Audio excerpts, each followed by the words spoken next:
नमस्कार, आप देख रहे हैं भारत एक्सप्रेस। मैं हूं आपके साथ आकांक्षा चौहान। पहले शिवपाल यादव, फिर रामगोपाल यादव और अब खुद अखिलेश यादव। घोसी उपचुनाव में सपा का हर नेता अपनी अपनी ताकत लगा रहा है।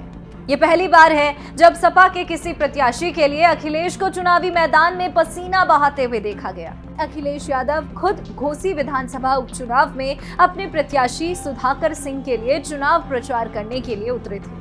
इससे पहले सिर्फ मैनपुरी में हुई लोकसभा के चुनाव में पत्नी डिंपल यादव के लिए अखिलेश यादव ने चुनाव प्रचार किया था। डिंपल यादव ये चुनाव जीत गई थी, लेकिन क्या यही करिश्मा सुधाकर सिंह भी कर पाएंगे? यही बड़ा सवाल है।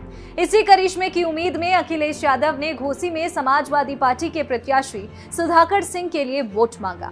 अखिलेश यादव ने मऊ जिले के घोसी विधानसभा में हो रहे उपचुनाव में सुधाकर के लिए जनसभा की और लोगों से सपा प्रत्याशी सुधाकर सिंह को वोट करने की अपील भी की। अखिलेश ने कहा कि सुधाकर सिंह ही इस विधानसभा की सुध ले सकते हैं। अखिलेश यादव ने भाजपा पर तंज कसते हुए कहा कि डबल इंजन की सरकार का ड्राइवर छोड़कर भाग गया है।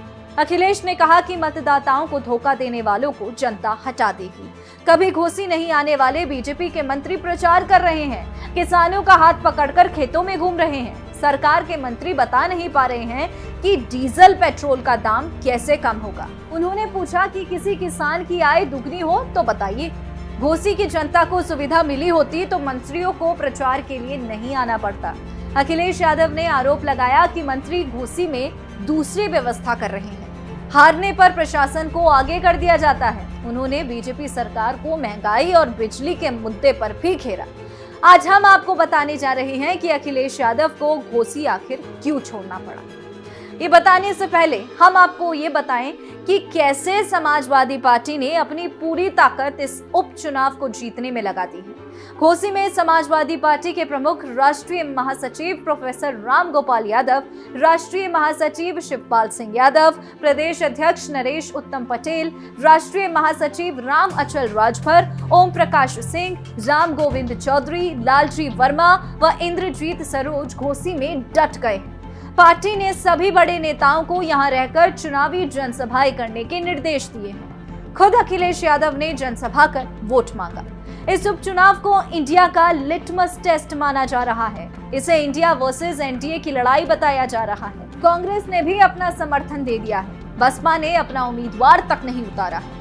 जाहिर है सपा प्रत्याशी का सीधा मुकाबला एनडीए प्रत्याशी दारा सिंह चौहान है। दारा सिंह इसी सीट से 2022 विधानसभा का चुनाव सपा के टिकट पर जीते थे, लेकिन कुछ ही दिन पहले दारा सिंह ने सपा छोड़ भाजपा का हाथ थाम लिया था और विधानसभा से इस्तीफा दे दिया था। लिहाजा अब इस सीट पर उपचुनाव हो रहा है और दारा सिंह अब की बार भाजपा के टिकट पर चुनावी मैदान में है। इतना ही नहीं, विधानसभा 2022 में सपा के साथ मिलकर भाजपा को सत्ता से बेदखल करने का दावा करने वाले ओम प्रकाश राजभर भी अब भाजपा के ही साथ हैं। ऐसे में अगर सपा ये चुनाव जीत जाती है तो एक तरफ दारा सिंह चौहान और ओम प्रकाश राजभर से सपा का बदला पूरा हो जाएगा, तो दूसरी तरफ पूरे देश में एक बड़ा मैसेज इंडिया गठबंधन के फेवर में भी जाएगा। गठबंधन दल के साथी इस बात को पूरे देश में फैलाएंगे कि कैसे इंडिया ने एनडीए को यूपी में मात दे डाली है। माना जा रहा है कि एनडीए अभी पूरे देश में सबसे ज्यादा मजबूत यूपी में ही है।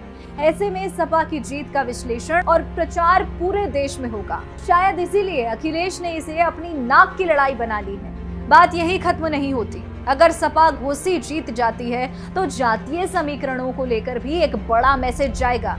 दरअसल घोसी में मुस्लिम मतदाताओं की संख्या करीब 70,000 के पार है। दलित मतदाता भी करीब 80,000 ज्यादा हैं।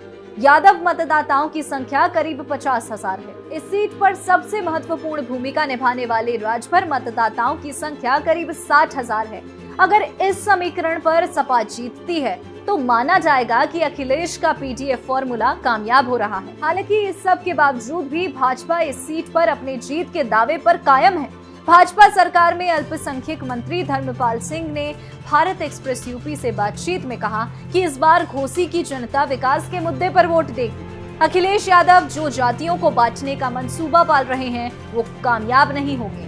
उधर सपा के वरिष्ठ नेता राम गोविंद चौधरी ने भारत एक्सप्रेस यूपी से कहा कि घोसी में सपा हर कीमत पर जीत हासिल करेगी। ओम प्रकाश राजभर का भाजपा में जाने का कोई असर नहीं पड़ेगा। इस वीडियो में बस इतना ही। उत्तर प्रदेश की तमाम खबरों के लिए आप देखते रहिए भारत एक्सप्रेस यूपी। नमस्कार।